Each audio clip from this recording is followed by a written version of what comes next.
그럼 베트남이나 존잘남, 뭐 훈남 그 사람들이 멍청한 사람들은 아닐 거라고 생각해요. 멍청해서 그 여자들을 만나는 게 아니라 그 여자만이 가진 그들만의 매력이 있기 때문에 만나는 거겠죠. 그리고 그 매력은 오늘 말씀드린 이야기가 당연히 포함이 되어 있을 거고요. 구독, 좋아요, 알림 설정까지 감사해요. 여러분이 만약 편견이 가득하신 분이라면요, 아마 오늘 영상을 다 보셔도 그냥 영상이 그렇구나 하고 넘어가기만 할 뿐 여러분의 현실에 적용하진 못할 거라고 생각해요. 사람들은요, 누구나가 다 본인보다 뛰어난 사람을 만나길 바란다라고 저는 생각해요.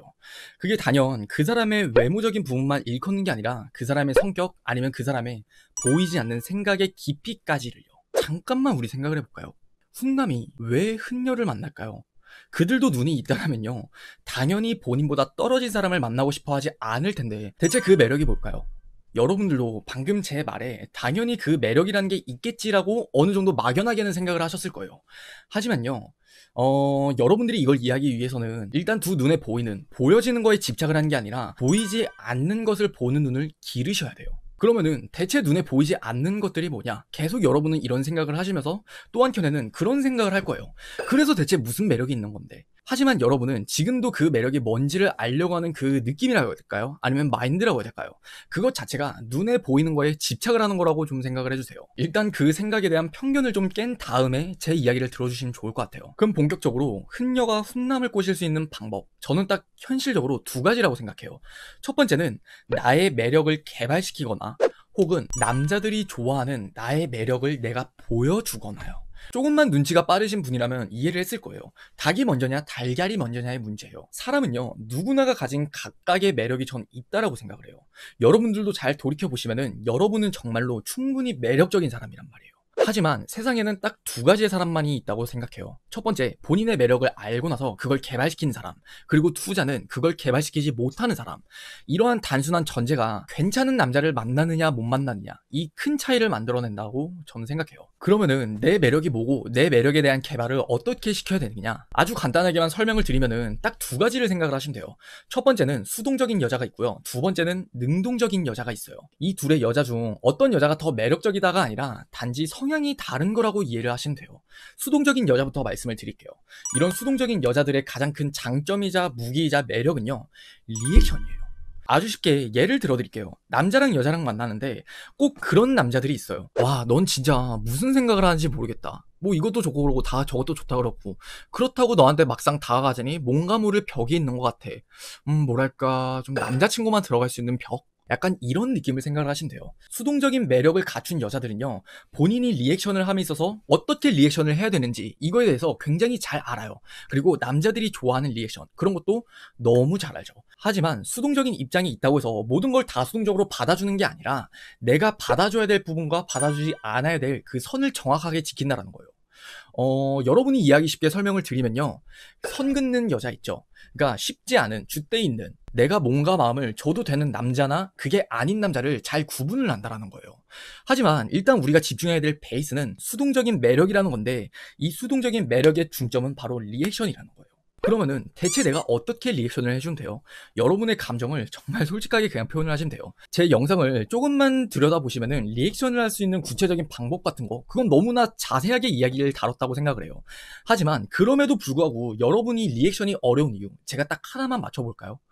리액션을 해주는 게 내가 곧 쉬운 여자라고 생각이 들고 그 남자들이 나를 만만하게 볼 것 같다라는 강박관념 때문일 거예요. 하지만 리액션이 곧 쉬운 여자가 된다라는 그 편견은 버리셨으면 좋겠어요. 제가 딱 그 차이를 정확하게 말씀을 드릴게요.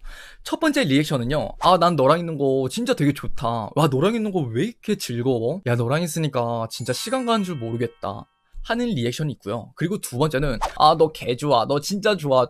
아, 나 진짜 행복해. 나 오늘도 보고 싶고 내일도 보고 싶어. 각각의 리액션, 이것도 리액션이라 할 수 있고 이것도 리액션이라 할 수 있어요. 하지만 제가 전자로 말씀드린 게 그런 수동적인 입장에서 취할 수 있는 매력적인 리액션이에요. 그리고 이 두 번째, 여러분들이 생각하는 질리는 리액션이죠. 무튼간에 다시 본론으로 돌아와서 이야기를 하자면은, 수동적인 매력을 갖춤에 있어서는요, 단연 이 리액션이라는 걸 개발씀에 있어서 크게 신경을 쓰셔야 돼요.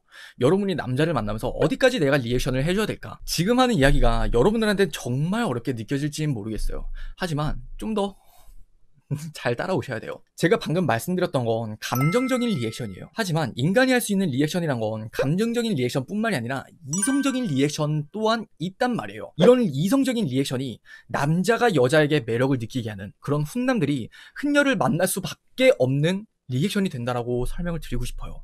와, 진짜 이 여자는 어떻게 이런 생각을 하지? 와, 이 여자 대박이다. 그러면은 이 이성적인 리액션이 뭐냐? 제가 예시를 하나 들어드릴게요.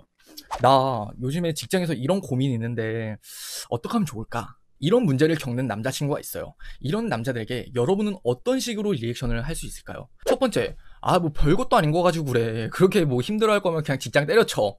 두 번째, 괜찮아. 지금도 잘하고 있잖아. 내일도 잘할 거면서 또 그런다 또. 세 번째, 어구구구, 우리 애기 힘들었어. 누가 그렇게 힘들겠어, 우리 애기. 자, 일단은 1번 리액션이 아니라는 것 정도는 여러분도 알고 계실 거예요. 그렇지만 2번이 좋냐, 3번이 좋냐를 우리가 따지기보다는요, 무튼 이런 종류의 리액션이 이성적인 리액션이라는 거예요. 그리고 이런 이성적인 리액션이 남자의 성격에 맞게 그 남자가 듣고 싶어하는 말이 되면 될수록 여러분에게 매력을 느낄 수 있다는 거죠. 만약에 제가 좀 연하녀 같은 그런 귀여운 여자를 좋아한다면요, 저는 3번 리액션을 굉장히 좋아할 것 같아요. 하지만 내가 좀 기댈 수 있는 연상녀의 여자를 바란다라면은 2번 리액션이 더 큰 매력을 불러일으킬 수 있겠죠. 이렇듯 감정적인 리액션과 이성적인 리액션이 있는데, 이런 리액션을 다방면적으로 그 남자와 내가 커뮤니케이션을 하면서 오가는 수많은 말에 있어서 티키타카를 잘 친다. 그럼 그게 곧 여러분들이 그렇게 이야기를 아까 했었던, 그래서 대체 무슨 매력이 있는 건데, 대체 그 매력이 뭔데 에 대한 답이 될 수 있을 것 같아요. 그럼 다음으로 두 번째, 이런 수동적인 여자가 아니라 능동적인 여자의 매력에 대해서 한번 이야기를 해볼게요. 능동적인 여자의 가장 큰 매력이라 하면요, 단연 리드라고 말씀을 드리고 싶어요. 그리고 제가 여기서 여러분들한테 하나만 질문을 할게요. 여러분이 영화관에 가서 겨울왕국을 본다라고 한번 예를 들어볼까요? 그런데요, 그 겨울왕국이 상영된다라는 건 그 영화가 여러분을 리드를 하는 거예요. 그런데 우리가 어떤 영화의 매력을 느낄까요? 과연 줄거리가 뻔히 읽히고 딱 이 정도만 봐도 이 영화는 이렇게 끝나겠다 라고 읽혀버리는 영화가 매력적일까요? 아니면은 반전에 반전을 거듭하는, 진짜 내가 예상치 못한 스토리와 전개를 이끌어가는 게 매력적인 영화가 될까요? 똑같다라는 거예요. 그 객체가 영화가 아니라 이제 남자라고 한번 적용을 해보자고요. 여러분은 마치 그 남자에게 영화가 되듯이 여러분은 그 남자를 만나면서 늘 매순간 여러분의 모습을 능동적으로 보여주게 될 거예요. 그리고 남자들이 여러분이 읽히는 여자라고 생각이 들고 판단이 된다라면 여러분은 매력없는 여자로 비춰지겠죠. 하지만 매력적인 여자로 비춰지는 건 곧 여러분의 생각, 여러분의 말들, 여러분의 행동들이 읽히지 않는 거라고 말씀을 드리고 싶어요. 그러면은 우리가 다음으로 할 수 있는 질문은 이게 있겠죠.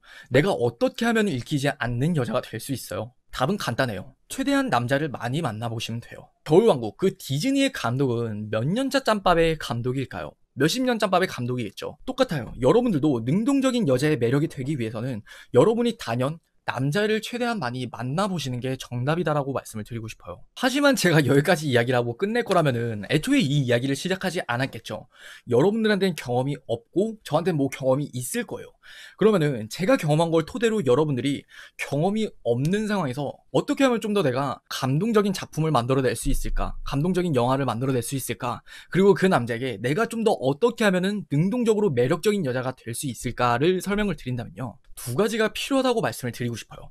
첫 번째는요, 여러분의 감정을 솔직하게 표현을 하셔야 돼요. 자, 우리가 능동성이란 걸 한번 생각을 해볼까요? 나는 너 좋아 라고 이야기를 했다라면은 여러분은 그 즉시 수동적인 입장에서 받는 포지션에 위치해 있게 돼요. 이게 사람의 포지션이에요.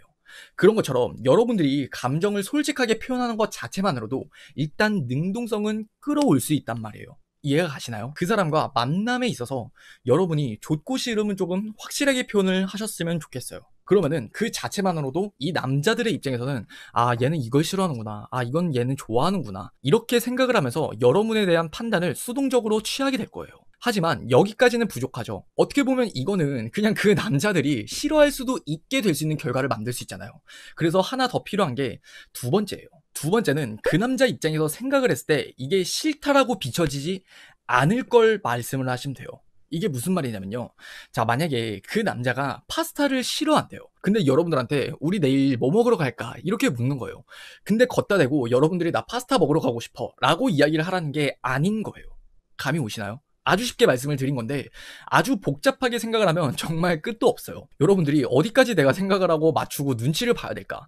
너무 복잡하니까 그냥 여러분이 아는 지식의 선에서 그 남자가 싫어할 것 같은 걸 여러분이 말을 안 하면 되는 거예요. 이해가 가시나요? 그 남자가 스테이크를 좋아할 것 같아? 그럼 나는 그냥 스테이크 좋아 라고 이야기를 하는 건 거고, 그 남자가 만약에 나는 바람피는 여자 싫어 라고 이야기를 하면 여러분도 당연히 나 바람피는 남자 진짜 개 싫어 라고 이야기를 하면 되는 건 거예요. 그리고 만약 그 남자가 여러분들한테 너는 연인 간에 꼭 지켜줬으면 하는 거 있어? 라고 물었다고 쳐요. 그러면은 만약 그 남자가 혹은 그 남자를 모르겠다라면은 대부분의 남자가 싫어할 만한 것들이 있잖아요. 그냥 말싸가지 없게 하는 여자들 싫어 라는 거, 그런 것처럼 나는 그냥 예의가 중요한 것 같아, 연인 간에 좀 말싸가지 없게 하는 거 이런 거 좀 아니지 않나? 난 그게 싫은 것 같아 라는 거를 한 번만 꺾어서 이제 이야기를 여러분이 하면 되는 거예요. 그럼 진짜 이것만 하면은 저는 반은 간다라고 생각을 해요. 그리고 여기서 조금 더 욕심을 내보자면요, 사람의 그릇이라는 게 있잖아요. 방금 제가 여러분께 말씀드린 이거를 여러분의 지식이나 여러분의 경험, 여러분의 나이에 따라서 정말 수만 가지를 생각을 하실 수도 있고요, 몇십 가지밖에 생각을 하지 못하실 수도 있어요. 그렇기 때문에 그 말을 반대로 바꿔 말하면은 여러분들이 이걸 생각을 하면서 남자를 만나면 만날수록 여러분의 지식이 굉장히 방대해지고 또 남자를 다룰 수 있는 방법을 여러분이 알아서 터득을 할 수 있다는 거죠. 그럼 결과적으로 이런 능동적인 여자를 봤을 때 당연히 매력을 느낄 수밖에 없어요. 왜? 첫 번째로는 일반적인 여자들과는 다르잖아요. 여러분들이 지금 이 영상을 보고 있는 자체만으로도 저는 그렇게 생각해요. 보통적인 여자들과는 분명 차별성을 이미 가졌다라고요. 그리고 두 번째, 능동성에 힘입어서 굉장히 줏대 있는 여자처럼 여러분을 느낄 거예요. 제가 한번 일전에도 영상에서 말씀드린 게 있는데, 줏대 있는 여자는 정말 남자에게 있어서 매력적인 여자로 비춰질 수밖에 없다라고 생각을 해요. 오늘 말씀드린 걸 만약 여러분의 연애에 적용을 한다 그러면은 여러분의 이야기가 될 거라고 생각해요. 본질적인 건 똑같은 것 같아요. 정말 존잘남이 그냥 예쁜 여자를 만나는 거, 혹은 정말 벤츠남이 그냥 평범해 보이는 여자를 만나는 거예요. 그럼 벤츠남이나 존잘남, 훈남, 그 사람들이 멍청한 사람들은 아닐 거라고 생각해요. 멍청해서 그 여자들을 만나는 게 아니라 그 여자만이 가진 그들만의 매력이 있기 때문에 만나는 거겠죠. 그리고 그 매력은 오늘 말씀드린 이야기가 당연히 포함이 되어 있을 거고요.